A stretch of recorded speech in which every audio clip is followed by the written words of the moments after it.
안녕하세요. 유용한 정보 여러분들에게 전달해드리는 복지비서 미스 킴입니다. 요즘 현금 필요하신 분들 오늘 이 영상 꼭 시청하셔야 되는데요. 2023년 올해부터 현금 인출하실 때 굉장히 당황스러워 하시는 분들 많으신데요. 영상 시작 전에 구독과 좋아요 꼭 눌러주세요. 아무리 카드가 활성화되고 스마트폰 시대가 활성화되어 은행 업무를 보시는 분들, 그래도 막상 명절에 용돈을 주거나 결혼식에 경조사, 장례식장 부조할 때는 현금이 꼭 필요하실 텐데요. 그런데 막상 ATM 기계에서 현금을 인출하려니 돈이 나오지 않는다고 합니다. 당황하셨을 텐데요. 그래서 내 통장에 돈이 없나 하고 다시 뒤져보시는 분도 계실 텐데요. 그러나 통장에는 분명 현금이 있다고 나옵니다. 많이 당황하셨죠? 기기가 고장난 게 아닙니다.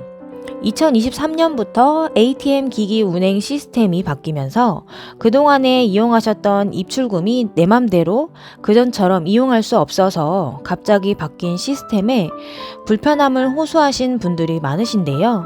오늘은 현금 출금, 계좌 개설, 현금 이체까지 어떤 내용이 변화되었는지에 대해서 알려드리려고 합니다. 올해부터 ATM 기기의 입출금 한도가 변경되어 이용이 많이 까다로워지는데요. 바로 ATM 기기에서 카드나 통장을 따로 사용하지 않고 계좌번호만 입력을 해서 통장 입금을 하시는 경우에는 기존에는 한도가 1회당 100만 원이었는데 이제는 한도가 변경이 돼서 1회당 50만 원으로 줄어들었습니다. 즉 100만 원을 이체하면 두 번에 걸쳐서 50만 원, 50만 원씩 입금을 해야 된다는 겁니다. 그리고 무통장 입금으로 보낸 돈을 상대방이 ATM 기기에서 현금으로 인출하는 경우에는 1일 300만 원 한도로 출금이 제한됩니다.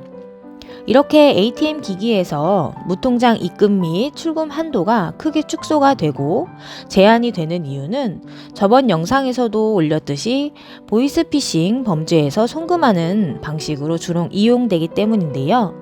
기존의 보이스피싱 사기는 범죄자들이 피해자를 전화나 메시지 같은 걸로 유인해서 범죄 조직 계좌에 돈을 보내게 하는 계좌 이체형 수법이 많았는데요.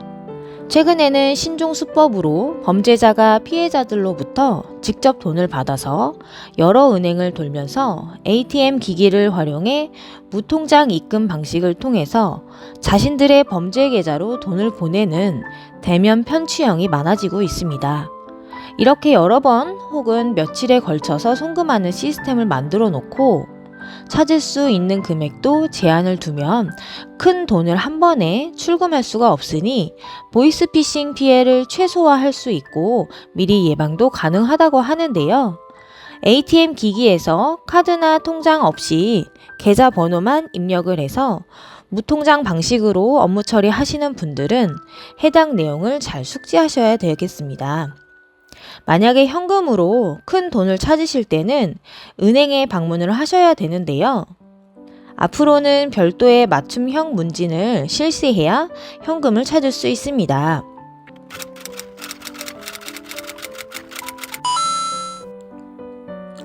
이제부터 은행에서 500만 원 이상 혹은 1000만 원 이상 현금을 인출하는 사람은 맞춤형 문진을 새롭게 실시해야 되는데요. 맞춤형 문진의 목적은 현금을 출금하려는 사람이 혹시 대출을 빙자한 보이스피싱을 당하고 있는 건 아닌지, 보이스피싱으로 인한 출금하려는 건 아닌지, 인출 목적을 확인하기 위함인데요. 나이대에 따라서 문진 내용이 조금씩 달라집니다. 40대에서 50대는 대출 빙자형 보이스피싱인지 아닌지를 확인하고요. 60대 이상인 분들은 가족이나 지인을 사칭해서 보이스피싱 사기를 치는 경우가 많기 때문에 타인의 통화 여부나 인출 목적 등을 확인합니다. 그렇다면 1000만 원 이상의 현금을 인출할 때는 어떻게 될까요? 그때는 은행 책임자가 직접 나와서 현금을 인출하는 용도는 어떻게 되는지, 보이스피싱 피해 사항이 아닌지 꼼꼼하게 확인한다고 합니다. 지금까지 해왔던 방식과는 완전히 다른 방식이라서 막무가내로 고액의 현금을 인출해달라고 고집을 부르시거나 화를 내는 분들도 계실 수 있는데요. 분명한 사유가 없이 고액의 현금을 인출하려고 고집하고 화를 내는 분들은 은행 직원의 신고 지침에 따라서 경찰에 신고해서 조사를 받게 될 수도 있기 때문에 조심하셔야 됩니다. 그럼 또 이렇게 불편하게 출금해야 하는데 누가 사용하겠어? 스마트폰 은행 이용하고 말지 하는 분들 계실 텐데요. 기존에는 은행에 가지 않아도 예금이나 적금 등의 계좌를 만들 때 스마트폰으로 신분증만 제출을 하면 간단하게 계좌를 만들 수 있었는데요. 이제부터는 비대면 계좌를 개설할 때 본인 확인 절차가 매우 강화됩니다.